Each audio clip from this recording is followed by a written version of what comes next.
I'm on the banks of the Jordan River. John the Baptist used these waters to anoint Jesus in baptism, a rite that is a demonstration of faith and cleansing by God. And 2,000 years later, the message of Jesus continues to amaze us with modern-day miracles.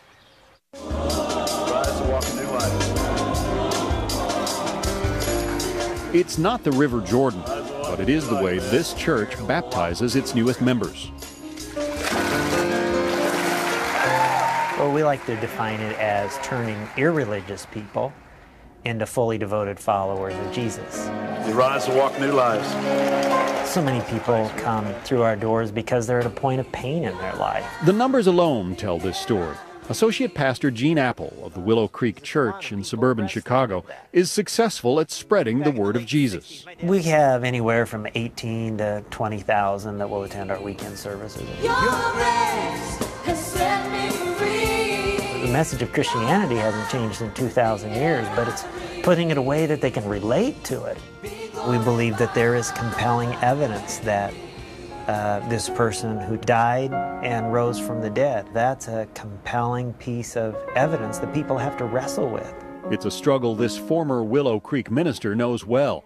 Meet Lee Stroebel, an investigative journalist and author of The Case for Christ. He took the ultimate leap of faith.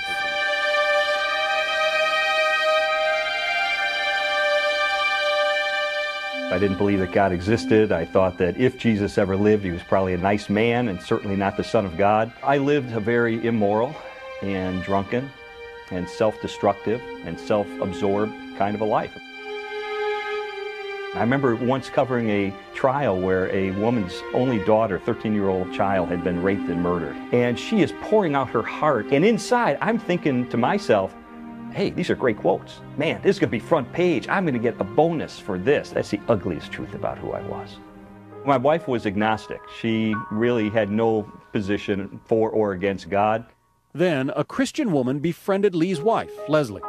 One day she came to me and she said, Lee, I've decided to become a follower of Jesus Christ. I thought this was the end of our marriage, and it almost was. Instead, Lee decided to use his legal and journalistic experience to investigate whether Jesus was a fraud. I started the investigation by looking at the ancient historical documents that make up the New Testament of the Bible. I found that the documents that make up the New Testament are much closer to the actual events than I ever had anticipated. That the Gospels, the biographies of Jesus, were probably written within 30 years of the life of Jesus. We don't have some huge passage of time during which legend grew up and distorted the historical record. Lee also found corroborative evidence outside the Bible. There are about 100 facts about the life of Jesus that historian Gary Habermas has been able to elicit from ancient documents that corroborate the Bible.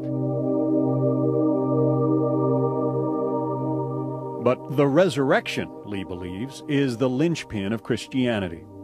Everybody in the first century admitted that the tomb of Jesus was empty on the first Easter.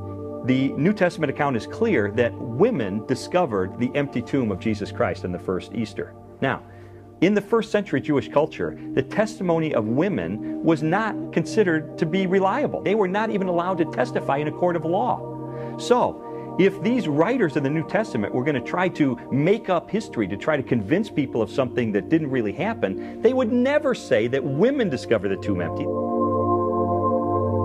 I choose Jesus because I believe that the evidence for the resurrection established that he did return from the dead and thus authenticate his claim to being the one and only Son of God. And as a result, his life has dramatically changed for the better. So much so that even his then 5-year-old daughter, Allison, took notice.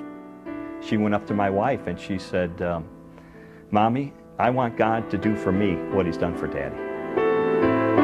I had the rush of reason, and I turned from my life as an atheist and committed myself to following Jesus Christ.